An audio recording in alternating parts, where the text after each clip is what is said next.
Today is my sixth presentation on the subject of ethics in the real estate and hospitality industry, and today's topic is meeting the statutory conformances by architects.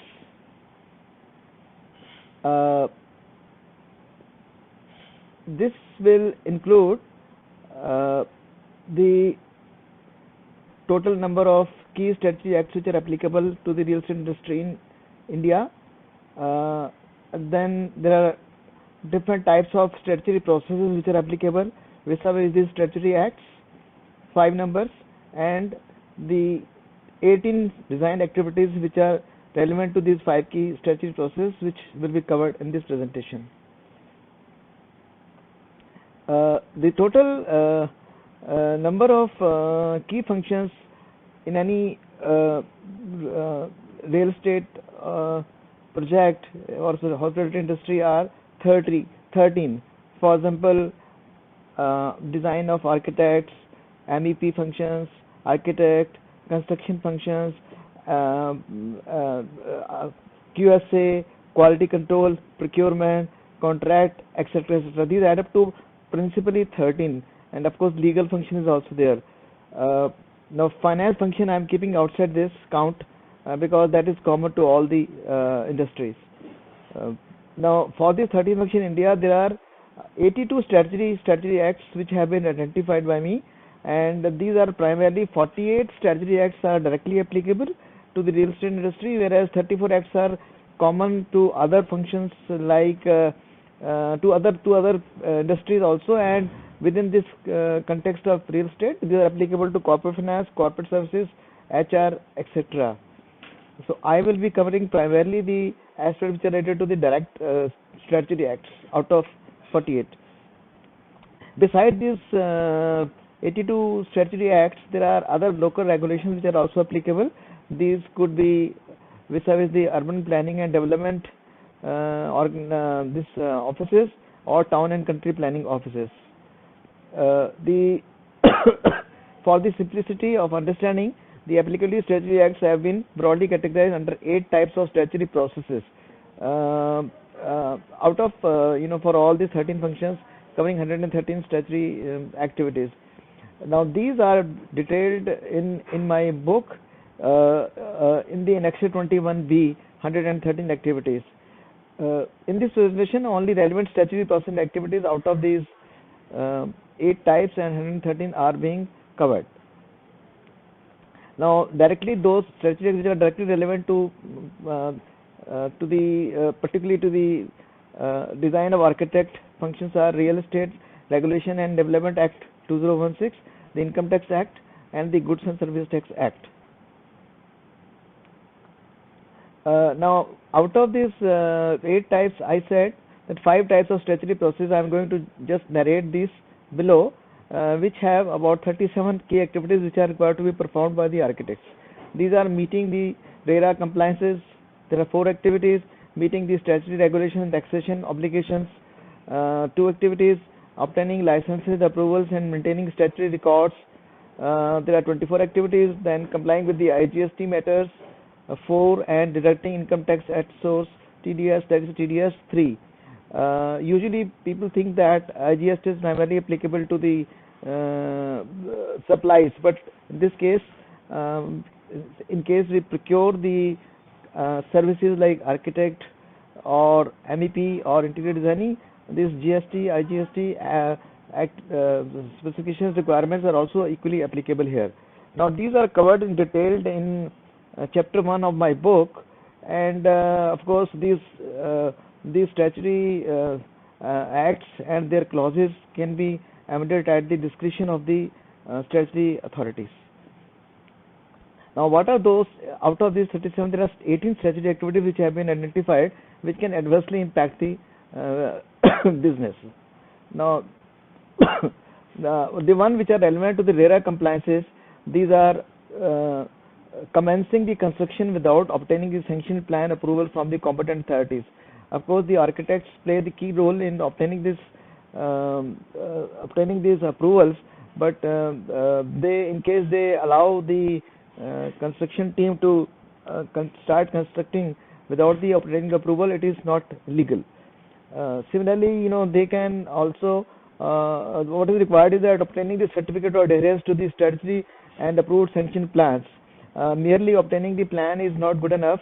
The company has to actually go through the proper compliance with respect to the National Building Code, etc. Now, unethical activity here is that obtaining such approvals using unfair means, that is bribing, etc. Then once the construction is completed, then the company with the help of architects is supposed to be providing the details of the areas constructed unit wise, and for the not only for the unit but also for the open areas, for the common areas.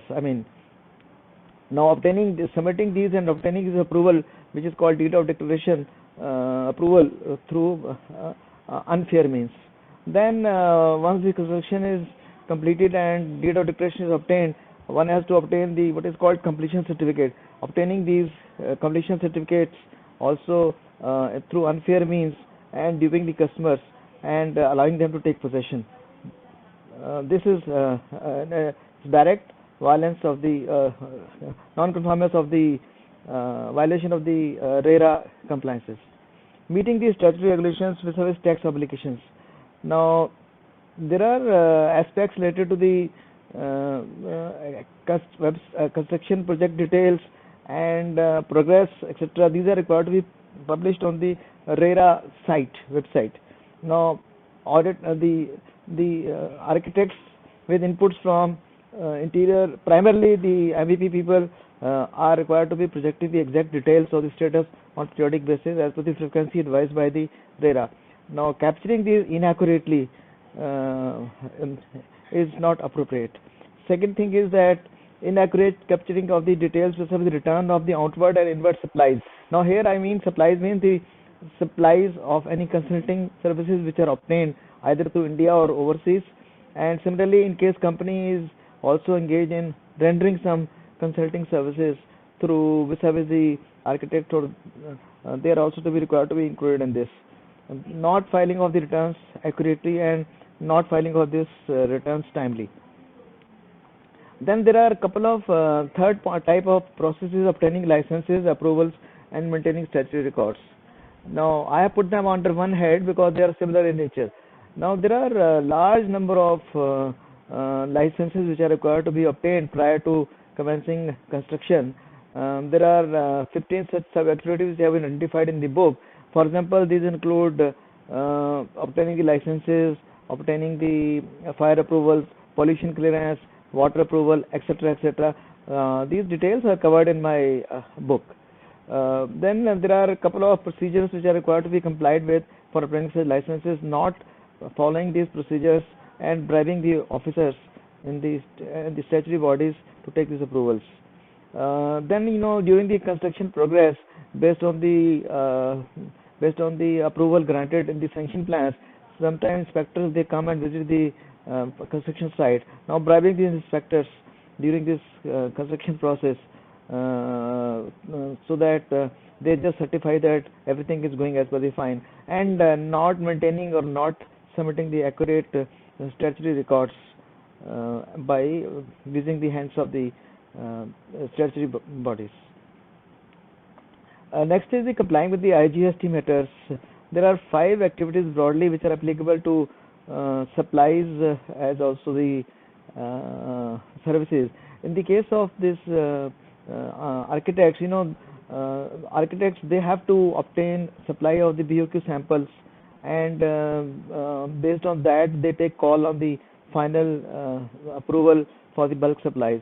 Now, not maintaining proper record of these samples which are there, and this includes inward supply of the services obtained from the overseas consultant, or the samples which are imported through the overseas vendors. For example, the doors could be there. There could be anything which goes into the finishing of the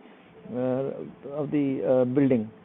Not complying with the requirement of the goods and service tax GST payable or collected or paid, and the ITC means income tax credit availed. Now these are, although the requirements are to be complied by the finance team, the inputs for these are required to be given by the architect team.